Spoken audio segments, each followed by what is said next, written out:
டேய் ராஜீவ், என்ன பெரிய அதிசயமா இருக்கு, வண்டிலாம் தேய்ச்சி கழுவிட்டு இருக்கீங்க. என்னத்த சொல்றது, வண்டியை கழுவி ரொம்ப நாள் ஆச்சு. என்னதான் ப்ரோக்ராமு? உங்ககிட்ட கல்லு இருக்கா? இருந்தா கொண்டு வாயேன். அதெல்லாம் ஷாப்ல கொடுத்துட்டேன்ப்பா. சீக்கிரமா வந்துட்டு போல. முன்ன மாதிரி இல்லப்பா, மரம் ஏறி ஏறி டயர்ட் ஆயிட்டேன். உனக்கு வயசாகுதுல்ல. வயசாகலப்பா, கூடையால் தான். ஆமா, நம்ம பிரதீக்ஷா எங்க போயிட்டா? பிரதீஷா, ராஜீவனை கூப்பிடுறான் பாரு. ராஜீவ் அண்ணனா? எனக்கு இல்லடா, அவளுக்கு. நான் நினைச்சேன் நீ கல்லுக்காக அண்ணன் கூப்பிட ஆரம்பிச்சிட்டியோன்ட்டு.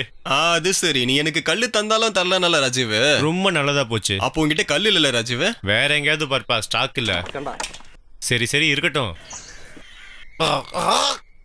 டேய், என்ன காரியம் பண்ணி தொலைச்ச? இந்த தண்ணி ஏன் டேஸ்டாவே இல்ல? அது டீசல்டா. டீசலா? டேய், அதை நான் எடுத்து குடிச்சிட்டேன்டா. வேஸ்டிய பத்த வைக்க தானே இதை வாங்கி வச்சேன் நானு. ஏதாவது ஆயிடுமாடா? சரி, அதை இப்படி கொடு, வாய்க்குள்ள கை விடு.